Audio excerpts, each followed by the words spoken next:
right, so a lot of people are looking at Argentina now, and I do believe it's because number one, it's entertaining. I mean, dude, everything is political, okay? Everything is political, and since that claim was made, entertainment has been very political. I mean, I could expect that the next presidential debates are going to happen on a football court.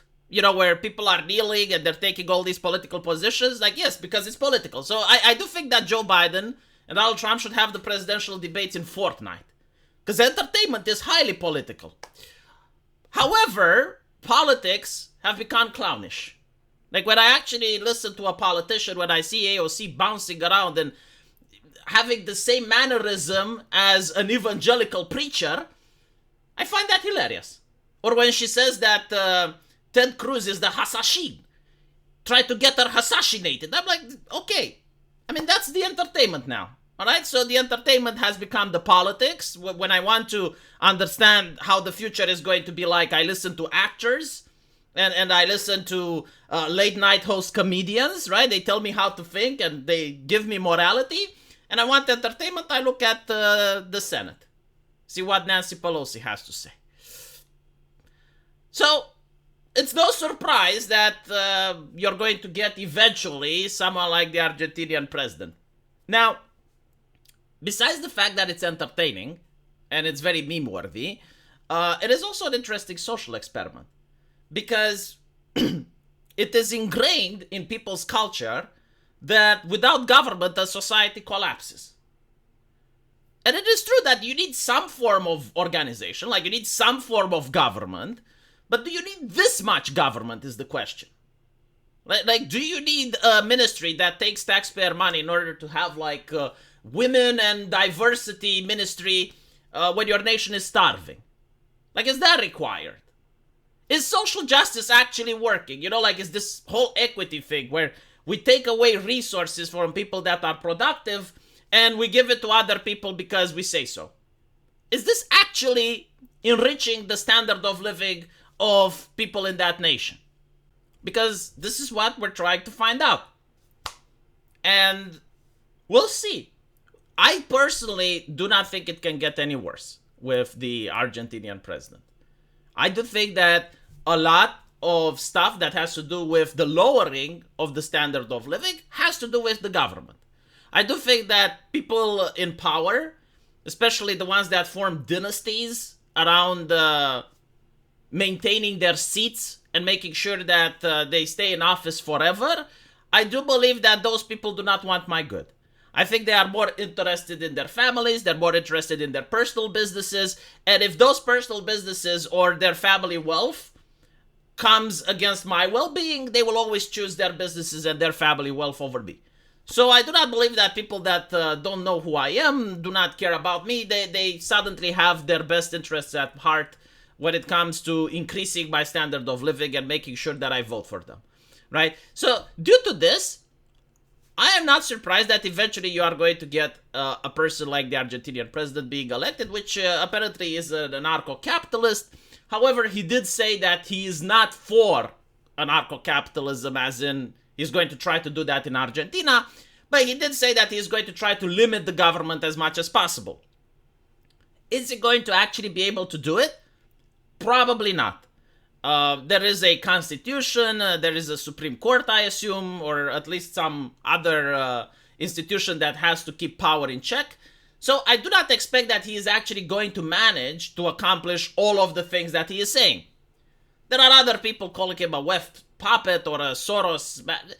Everybody, okay? Everybody in politics is somehow involved with the World Economic Forum. You can't afford not to be. Like, you're not going to get any sort of campaign funding. You're not going to get any sort of attention. You're not going to get any sort of networking unless you are with WEF. Now, the question is, does he actually believe the WEF ideology or not? Hard to tell. We will see. It's going to be, I guess, like an interesting next couple of months where we're actually going to see whether or not this gentleman is controlled opposition or if he actually wants to do something for his country. I hope for the second. But also, as I mentioned before, just because he wants to do something doesn't mean he will. But one of the first things that he wants to do is claiming that Argentina doesn't want to join BRICS. So apparently he said that he doesn't want to do business with communist nations. Again, this is one of the things that I do not believe is possible. Most of the stuff that we use, whether it's a computer, whether it's a TV, a smartphone, has parts that are made in China. Because most of the world industry is in China. That's why China is such a high polluter. It pollutes because we have applied green energy bullshit and we have exported our industry to China. Meaning that, we lowered employment in our countries, we can't tax these things, and it's basically like, oh, well, they're polluting somewhere else. This is actually a big cause for concern, like especially as you notice with the conflict in Ukraine. All of a sudden you can't do business with Russia. I dread to imagine what would happen if there was a conflict with China and you wouldn't be able to do business with them. So yeah, like pragmatically speaking, you cannot boycott China if you're a country like Argentina. It's not doable. However, to claim that you don't want to join BRICS, no, that is possible. They're basically saying that it's not in Argentina's best interest. And if BRICS is going to actually become a benefit in the future, he will reassess. I genuinely think that this is the smart move. Every single time a country, or, not even a country, like if you had a business and you want to join a partnership with other companies, the first question you should ask is like, what do I get out of it? And if the answer is, well, not much, then why join to begin with? Because joining BRICS means that you're going to have certain regulations, certain international treaties that you're going to have to follow. Some of those treaties and international regulations may not be good for Argentina. So why join if you're not getting anything? And yeah, I do think that this is a smart move, much to the bewilderment and dismay of certain journalists. I have seen here many people just shocked. It's like, oh, he's not going to join BRICS. Oh, no. But as you can see, the membership is up for discussion and subject for debate. In other words, they're going to see in the future, okay, well, how is South Africa doing after joining BRICS? Oh, they're doing well? Okay, then maybe we want to join. If they're doing poorly, then it's a good thing we didn't join. Simple as. So yeah, again, not doing business with China, realistically impossible for a country like Argentina. Unless you want to starve. But not joining all of these international treaties and stuff, that is a possibility. Still, the most interesting fact, and what I'm going to like to see, is how the journalists are going to react to Argentina's decision to elect this man. I already see a lot of bullshit. It's like comparisons to Trump. It's like, no, he's not like Trump. It's a completely different ideology. I don't think there have been any world leaders in my lifetime that have been elected which has the ideology of this man. He's basically fuck the government, but he's part of the government, which is why it's so rare. So it's going to be interesting to see if it's going to work or not. Because if it's going to work, then the press is going to have to work overtime in order to cover the successes. Personally, I do think that life for the average Argentinian is going to be complex. Because you're going to have a lot of people who work for the government.